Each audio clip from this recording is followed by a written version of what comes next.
आजचा दिवस आमच्यासाठी अत्यंत दुःखाचा दिवस आहे. परंतु ज्या डॉक्टर बाबासाहेब आंबेडकरांनी आपलं सगळं जीवन घेऊन आणि आपल्या बुद्धिमत्तेने अत्यंत चांगल्या पद्धतीची कामगिरी त्यांनी सगळ्या देशामध्ये केलेली आहे. बाबासाहेब आंबेडकर जर नसते तर आम्हाला कोणी विचारलं नसतं. बाबासाहेब आंबेडकरांच्यामुळे जनता जागृत झाली. बाबासाहेब आंबेडकरांच्यामुळे आम्हाला मंत्रिपद मिळालं. बाबासाहेब आंबेडकरांच्यामुळं सर्वांना स्टेज मिळाली. बाबासाहेब आंबेडकरांच्यामुळं सगळ्यांना भाषण करण्याची संधी मिळाली. आणि बाबासाहेब आंबेडकर राबले नसते तर आज आम्ही कुठे असतो सांगता येत नाही. त्यामुळे बाबासाहेबांना अभिवादन करण्यासाठी देशाच्या कानाकोपऱ्यातून लाखोच्या संख्येने लोक येतात. अनेक लोक या ठिकाणी येतात आणि बाबासाहेब आंबेडकरांच्या दर्शनासाठी लाईन लावतात. या वरळीच्या पलीकडे पर्यंत लाईन लागलेली असते आणि बाबासाहेब आंबेडकर आमचं अत्यंत मोठं श्रद्धास्थान आहे. आणि मी तुम्हाला सांगतो की माझ्या पाठीशी उभे राहिले बाबा, माझ्या पाठीशी उभे राहिले बाबा, म्हणून दिल्लीमध्ये घेतलेला मी मंत्रिपदाचा ताबा. अरे जर तुम्ही कार्यकर्ते असाल तर गोरगरिबांसाठी राबा. अरे जर तुम्ही खरे कार्यकर्ते असाल तर गोरगरिबांसाठी राबा, नाही तर तुम्हाला आशीर्वाद देणार नाहीत बाबा. बाबासाहेब आंबेडकरांचं एक फार मोठं व्यक्तित्व. ठीक आहे, आमच्या सगळ्या आजूबाजूला स्टेज असतील चांगली गोष्ट आहे. आपला पक्ष वाढवण्याचा सगळ्यांना अधिकार आहे. बाबासाहेब आंबेडकरांचा विचार सर्वांनी घेतल्याशिवाय त्यांना पुढे जाता येणार नाही. आणि फार चांगली गोष्ट आहे की बाबासाहेब आंबेडकरांचा निळा झेंडा घेऊन सगळेजण पुढे चालले. पण एकत्रितपणे जरी निळे झेंडे एकत्रित आले तर एक मोठी ताकद उभी राहू शकते. या शिवाजी पार्क मैदानावरती 1990 मध्ये आपलं ऐक्य झाल्यानंतर एक प्रचंड अशी सभा झाली होती आपली. भारतीय दलित पॅंथरच्या काळामध्ये गावागावाशी माझा संपर्क. भारतीय दलित पॅंथरच्या काळामध्ये वस्ती वस्तीशी माझा संपर्क आला. सगळ्या देशाच्या अनेक राज्यामध्ये भारतीय दलित पॅंथर जाऊन पोचली. आणि आज मी तुम्हाला सांगतो की डॉक्टर बाबासाहेब आंबेडकरांच्या रिपब्लिकन पक्षासाठी पॅंथर बरखास्त करावं लागले. मला सर्व रिपब्लिकन पक्षाचे गट एकत्र आले होते आणि भारतीय दलित पॅंथर गावागावामध्ये लागलेले बोर्ड, गावागावामध्ये प्रचंडाच्या पद्धतीची दहशत होती. आमचा पॅंथर जो आहे तो पॅंथर गावागावामध्ये जात होता. अलीकडे आपण पाहिलेलं आहे की चित्ते कुठून येतात आणि सगळीकडे फिरू लागलेले आहेत. या गावामध्ये चित्ता आला, त्या गावामध्ये चित्ता आला, त्या चित्त्याने मानवहानी करता का म्हणून. पण आमचे चित्ते जे होते ते आमचे चित्ते गावागावामध्ये जात होते, टरकारी फोडत होते आणि कुणीच आमच्या वाटेला येत नव्हतं. जर ते आमच्या वाटेला आले तर त्यांना माहित होतं की त्यांची वाट लावल्याशिवाय हा पॅंथर अजिबात राहणार नाही, म्हणून कुणीच समोर येत नव्हतं. मी जात होतो त्या ठिकाणी पोलिसांचा बंदोबस्त असायचा. आपली समाजाची माणसं मोठ्या ताट मानेने त्या गावामध्ये उभी राहायची. आमचा नेता गावात आलेला आहे, तुम्ही काय करणार आहे सांगा. आणि कुणी काही करत नव्हतं. मोठ्या प्रमाणामध्ये बहुजन समाज आपल्या पॅंथरमध्ये येत होता. गावागावातली माणसं पॅंथरमध्ये येत होती. आणि आम्हाला जसं आरक्षण मिळते तसं मराठा समाजाला, ब्राह्मण समाजाला आरक्षण द्या ही सर्वात अगोदर मागणी आपण केली. बाबासाहेबांचा रिपब्लिकन पक्ष चालवायचा असेल तर तळागाळातल्या सर्व कष्टकऱ्यांना आपल्याला एकत्र आणावं लागेल. सगळ्या जाती धर्माच्या माणसांना एकत्र आणावं लागेल. फक्त बौद्ध समाजाच्या ताकदीवरती राजकारण आपल्याला करता येणार नाही. आणि आपला पक्ष फार जुना पक्ष आहे. काँग्रेस पक्ष 1885ला स्थापन झालेला पक्ष, स्वातंत्र्याच्या लढ्यासाठी स्थापन झालेला काँग्रेस पक्ष नंतर स्वातंत्र्यानंतरही त्या नावाने पुढे चालत राहिला. आणि मला वाटतं की त्यानंतर जर सगळ्यात जुना कुठला पक्ष असेल तर 3 ऑक्टोबर 1957ला नागपूरमध्ये रिपब्लिकन पक्षाची स्थापना झाली. बाबासाहेब आंबेडकरांचं महापरिनिर्वाण 6 डिसेंबर 1956ला झालं. आणि दिल्लीमध्ये मात्र बाबासाहेब आंबेडकरांच्या अंत्यसंस्कारासाठी जागा देण्यात आली नाही. नेहरूंचं सरकार त्या काळामध्ये होतं. काँग्रेसने बाबासाहेब आंबेडकरांच्या अंत्यविधीसाठी जागा दिली नाही. बाबासाहेबांचं बॉडी या ठिकाणी आणली आणि या चैत्यभूमीला शिवाजी पार्कला जे स्मशान आहे त्या ठिकाणी बाबासाहेब आंबेडकरांचा अंत्यविधी झाला. त्यावेळेला गावागावातली माणसं ठसा रडत होती आणि अनेक माणसं, लाखोच्या संख्येने माणसं, जर आपण त्या काळातले फोटो पाहिले तर तुम्हाला थक्क व्हावं लागेल. एवढी माणसं त्या अंत्यविधीसाठी होती. बाबासाहेबांचं कर्तृत्व फार मोठं होतं. जी काँग्रेस बाबासाहेब आंबेडकरांना 2 वेळेला हरवलेली काँग्रेस पार्टी होतो आम्ही, काँग्रेस पक्षासोबत होतो आम्ही. आणि आज काँग्रेस पक्षाने बाबासाहेबांना 2 वेळेला हरवलं. याच काँग्रेस पक्षाने बाबासाहेब आंबेडकरांचा फोटो सेंट्रल हॉलमध्ये लावला नव्हता. याच काँग्रेसने बाबासाहेबांना भारतरत्न किताब दिला नव्हता. याच काँग्रेसने 26 नोव्हेंबर या दिवसाला महत्व दिलं नव्हतं. 26 नोव्हेंबर 1949ला बाबासाहेब आंबेडकरांनी घटनेचा ड्राफ्ट हा राजेंद्र प्रसादजी पंडित जवाहरलाल नेहरू यांना दिला. त्यांच्या तोंडातून उद्गार निघाले होते की डॉक्टर आंबेडकर आप ही संविधान के सही शिल्पकार है. तर बाबासाहेब आंबेडकरांचं फार मोठं योगदान. या देशाचा नेपाळ कधीच होऊ शकत नाही. जर कोणी या देशाचा नेपाळ करण्याचा प्रयत्न केला तर त्याचा गोपाळ केल्याशिवाय आम्ही राहणार नाही. या देशामध्ये अनेक आंदोलन झालेले आहेत. नक्षलवाद्यांचं आंदोलन, खलिस्तानचं आंदोलन, नामांतराचं आंदोलन, शेतकऱ्यांचं आंदोलन, मजुरांचं आंदोलन, अनेक आंदोलन या देशामध्ये झाली. पण जोपर्यंत माझ्या बाबाचं संविधान आहे तोपर्यंत या देशामध्ये अशा पद्धतीची वेळ अजिबात येणार नाही. आंदोलनकर्त्यांना मर्यादेपर्यंत आंदोलन करण्याचा अधिकार आहे. त्याच्या पुढे जाण्याचा प्रयत्न केला तर या ठिकाणी मोठी यंत्रणा आपली आहे. पोलीस यंत्रणा आहे, डिफेन्स आर्मी आहे. या मर्यादेच्या पुढं कुणाला अजिबात जाता येणार नाही, जाता येत नाही. आणि म्हणून आपला देश अजून अखंड आहे. आपल्या देशामध्ये अजिबात अशा पद्धतीची परिस्थिती निर्माण होऊ शकत नाही. बाबासाहेब आंबेडकरांना अभिवादन करण्यासाठी आज सकाळी मी संसद भवनामध्ये होतो. प्रत्येक वर्षाला 6 डिसेंबरला 14 एप्रिलला राष्ट्रपतीजी, महामहिम राष्ट्रपतीजी, उपराष्ट्रपती, प्रधानमंत्री आणि अनेक मंत्री आहेत, अनेक खासदार आहेत, विरोधी पक्षाचे नेते आहेत. अशा पद्धतीचे अनेक नेते त्या ठिकाणी जमा होतात. अनेक लोक त्या ठिकाणी मोठ्या संख्येने आलेले असतात त्या संसदेमध्ये. आणि बाबासाहेब आंबेडकरांचे अनेक पुतळे आहेत. पण बाबासाहेब आंबेडकरांच्या 14 एप्रिल आणि 6 डिसेंबरला अशा पद्धतीचा कार्यक्रम होतो. त्यामुळे आज या ठिकाणी या शिवाजी पार्क मैदानामध्ये पॅन्थरच्या काळामध्ये आम्ही सभा घेत होतो त्यावेळेला सगळं मैदान पुन्हा भरलेलं असायचं. सगळे स्टॉल आपलीच आहेत, माणसं सगळी आपलीच आहेत. पण मुंबई महानगरपालिकेने आमच्यावर अन्याय केलेला आहे. पूर्वी स्टॉल लागायचे, बाहेर स्टॉल लागायचे, म्हणून ते स्टॉल आतमध्ये आणण्यात आले. हा ना, एवढे तुम्ही आजूबाजूला स्टॉल आणलेले आहेत की आपली सभा घ्यायची कशी आपली. देशभरातून आलेली माणसं, महाराष्ट्रातून आलेली माणसं, मुंबईतून आलेली माणसं ऐकण्यासाठी येतात. आणि या ठिकाणी सगळं आता हे जेवणाचा हवा आहे ठीक आहे, चांगली गोष्ट आहे.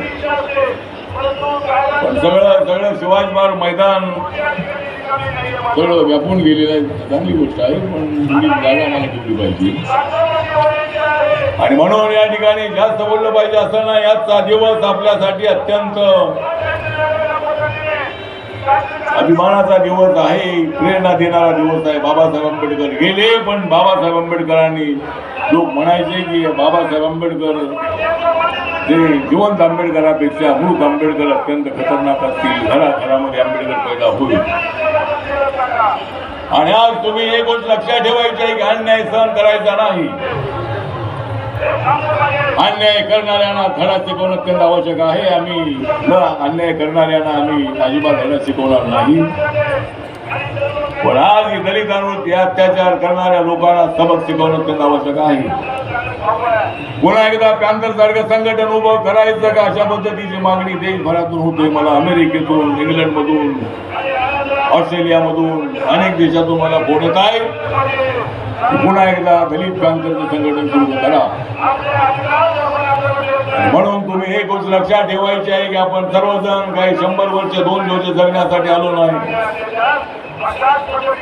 लढण्याची जबाबदारी तुमची आहे. आम्ही या देशासाठी लढणारे लोक आहोत. आपली महार बटालियन बाबासाहेबांच्या मागणीप्रमाणे आपली महार बटालियन आहे.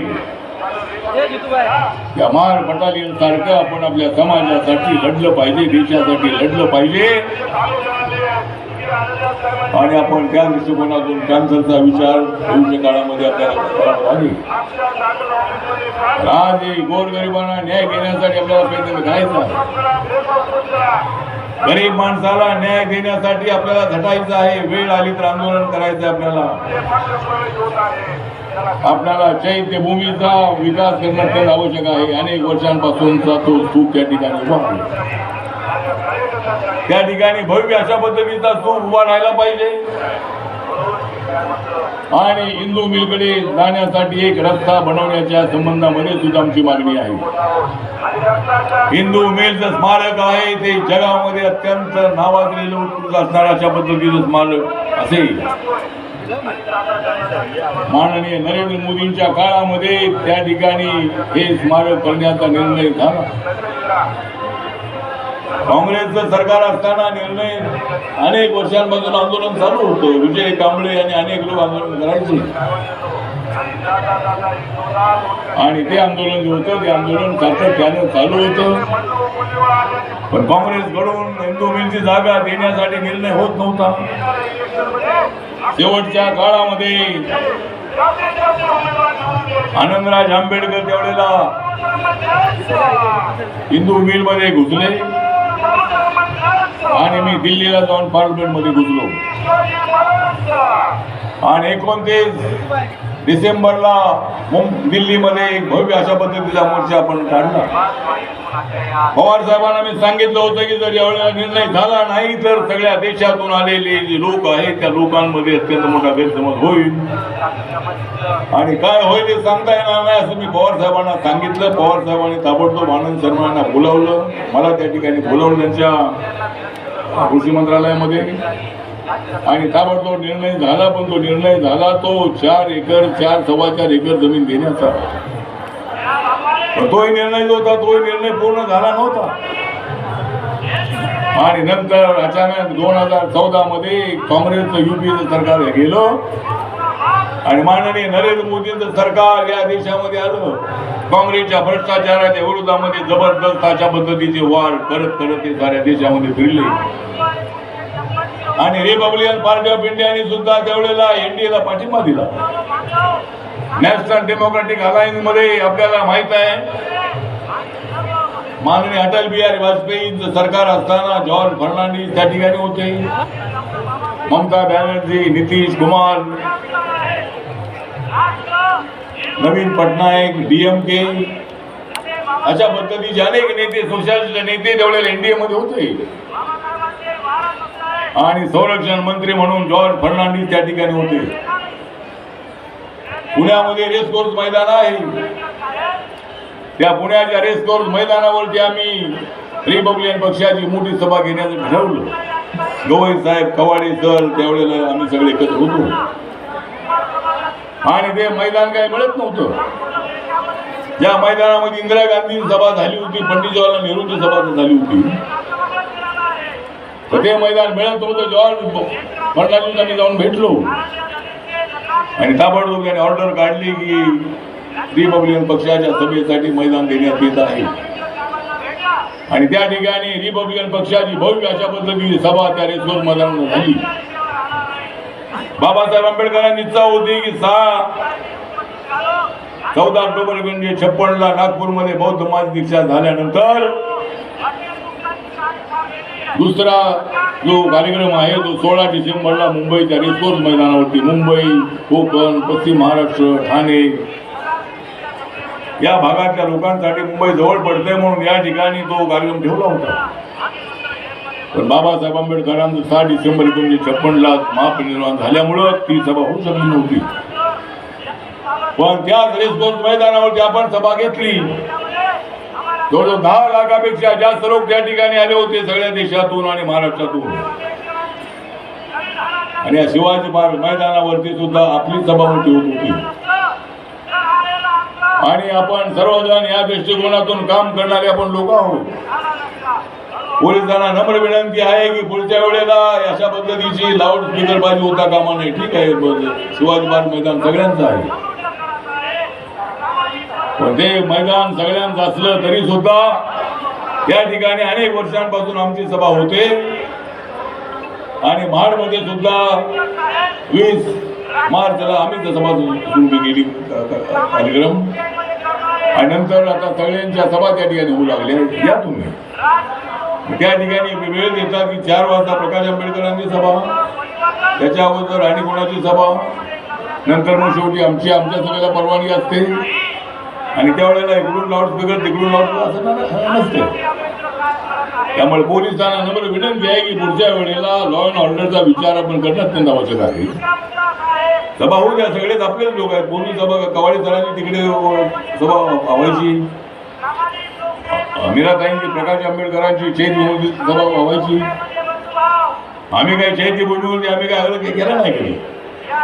चैत्यभूमीच्या समोर आमची सभा झालीच पाहिजे, आम्हाला जागा द्या अशा पद्धतीचं राजकारण आम्ही कधी नाही केलं. पण राजकारण करणारे लोक जे आहे ते राजकारण करणारे लोक डिस्टर्ब करण्याचा प्रयत्न करत असतात. त्यामुळं सर्वांनी विचार करायचा आहे की पुढच्या वेळेला अजिबात हे चालणार नाही. पोलिसांना माझी नम्र विनंती आहे की आपण अशा पद्धतीनं एकमेकाला डिस्टर्ब करण्याचा प्रयत्न करू नका, त्यांना वेळ द्या सगळ्यांना. आणि म्हणून या ठिकाणी आपले सगळेजण आपण सगळेजण आलेले आहात. आणि रिपब्लिकन पार्टी ऑफ इंडिया, बाबासाहेबांचा रिपब्लिकन पक्ष, रिपब्लिकन पार्टी ऑफ इंडिया हा पक्ष मी चालवण्याचा प्रयत्न करतोय देशाच्या कानाकोपऱ्यामध्ये. देशामध्ये 28 राज्य आहेत, त्या 28 राज्यामध्ये रिपब्लिकन पक्ष आहे. 8 केंद्रशासित प्रदेशामध्ये रिपब्लिकन पक्ष आहे. नागालँडमध्ये आपले 2 आमदार निवडून आलेले आहेत, तिथं आपला पक्ष रिकग्नाइज आहे. त्यानंतर मणिपूरमध्ये आपल्या पक्षाला मान्यता मिळालेली आहे. लोकसभेमध्ये आपल्या पक्षाच्या उमेदवाराला 1.5 लाख मतं मिळाली होती. आता अरुणाचल प्रदेशमध्ये आपल्या पक्षाची स्थापना झालेली आहे. लिका साया नावाचा एक जबरदस्त अशा पद्धतीचा एक नेता आपल्या पक्षात आलेला आहे. आणि ज्या वेळेला निवडणूक होईल त्या ठिकाणी निवडणूक 2019 मध्ये होणार आहे. त्यावेळेला अरुणाचल प्रदेशमध्ये सुद्धा आपला पक्ष रिकग्नाइज होईल. आणि अनेक राज्यामध्ये पक्ष रिकग्नाइज झाला की आपल्या पक्षाला राष्ट्रीय मान्यता मिळणार आहे. त्यामुळे आपण सर्वांना नम्र विनंती आहे की बाबासाहेब आंबेडकरांच्या महापरिनिर्वाण दिनाच्या निमित्तानं आपण सगळे इथे आलेले आहात. बाबासाहेब आंबेडकरांचा आशीर्वाद घेऊन आपण जायचं आहे. बाबासाहेब आंबेडकरांच्या या मातीला हात लावून आपण तिकडे आपल्या गावागावात जायचं आहे. आणि गावागावात जाऊन आपल्या समाजाला आपल्या पायावर उभं करण्यासाठी सरकारच्या योजना असतील, इतर योजना असतील, सहकार क्षेत्र असेल, त्याच्यामध्ये उतरून आपण आपल्या समाजाचं आर्थिक भलं करणं अत्यंत आवश्यक आहे. आपल्या बेरोजगार तरुणांना रोजगार मिळवून देणं अत्यंत आवश्यक आहे. अनेक योजनांचा फायदा घेऊन आपण लोकांपर्यंत पोहोचलं पाहिजे. आणि हेच काम रिपब्लिकन पक्षाने करायचं आहे. बाबासाहेब आंबेडकरांना आदरांजली अर्पण करायची असेल तर गावागावातल्या माणसाला आपल्या पायावर उभं करा. वस्ती वस्तीतल्या माणसाला न्याय द्या. झोपडपट्टीत मुंबईमध्ये राहणारा, पुण्यात राहणारा जो माणूस आहे, आमची मागणी आहे की झोपडपट्टीत राहणाऱ्या माणसाला कार्पेट एरियाचं 500 फुटाचं घर मिळालं पाहिजे, म्हणजे बिल्डअप एरियाचं जवळजवळ 650 फुटाचं घर आम्हाला मिळावं अशा पद्धतीची आमची मागणी आहे. आणि या मुंबई शहरामध्ये अत्यंत चांगल्या पद्धतीनं आपला समाज मोठ्या संख्येनं आहे. येणाऱ्या महानगरपालिकेच्या निवडणुकीमध्ये एकदा 12 नगरसेवक आपल्या गटाचे निवडून आले होते. मुंबईचा महापौर चंद्रकांत हांगोटे जी यावेळेला झाले होते, यावेळेला सुद्धा रिपब्लिकन पक्षाचा महापौर जर शेड्यूल कास्ट रिझर्वेशन पडलं तर माननीय देवेंद्र फडणवीस यांना आमची नम्र विनंती आहे, एकनाथ शिंदे यांना आमची नम्र विनंती आहे, अजितदादा पवार यांना माझी नम्र विनंती आहे की नगरपालिकेच्या निवडणुकीमध्ये कोण कोणासोबत आहे कळायला मार्ग नाही. नगरपालिकेच्या निवडणुकीमध्ये माझा पक्ष कोणासोबत मला माहीत नाही आहे. अनेक ठिकाणी हा त्याच्याबरोबर त्याच्याबरोबर कळायला मार्ग नाही आहे. त्यामुळे मी कुठेही गेलो नाही मी प्रचाराला. कारण महानगरपालिकेच्या निवडणुका येणार आहे. मुंबईची महानगरपालिका, पुण्याची महानगरपालिका, पिंपरी चिंचवड आहे, अहमदनगर आहे, नागपूर आहे, अमरावती आहे, कोल्हापूर आहे, सांगली, कुपवाड, मिरज आहे, छत्रपती संभाजीनगर आहे, नांदेड आहे, जळगाव आहे. अनेक महानगरपालिका ज्या आहेत त्या महाराष्ट्रामध्ये 29 महानगरपालिका आहेत. वसई विरार महानगरपालिका आहे, कल्याण डोंबिवली महानगरपालिका आहे, उल्हासनगर महानगरपालिका आहे. अनेक महानगरपालिका 29 महानगरपालिका आहे. सगळ्या ठिकाणी आपल्या पक्षाची ताकद मोठी आहे. उद्या कल्याणमध्ये एक आपली सभा आहे, उद्या उल्हासनगरमध्ये एक आपली सभा आहे. आणि या महानगरपालिकेच्या निवडणुकीमध्ये रिपब्लिकन पक्षाला आमचा चांगला वाटा मिळाला पाहिजे. जर मिळाला नाही रिपब्लिकन पक्षाला आमचा वाटा मिळालाच पाहिजे. आणि म्हणून या ठिकाणी आपण सगळेजण मोठ्या संख्येने आलेले आहात. बाबासाहेबांना श्रद्धांजली अर्पण करण्यासाठी आपण आलेले आहात. बाबासाहेब आंबेडकरांना स्मरण करण्यासाठी आपण आलेले आहात. त्यामुळं मी माझं भाषण जास्त न लांबवता मी आपल्या सगळ्यांना विनंती करतो की बाबासाहेब आंबेडकरांना आदरांजली अर्पण करण्यासाठी आपण 2 मिनिटं उभं राहायचं आहे. त्यानंतर आपल्या पक्षाची सभा संपेल. त्यामुळं 2 मिनिटं आपण शांततेनं या ठिकाणी बाबासाहेबांचं स्मरण करायचं.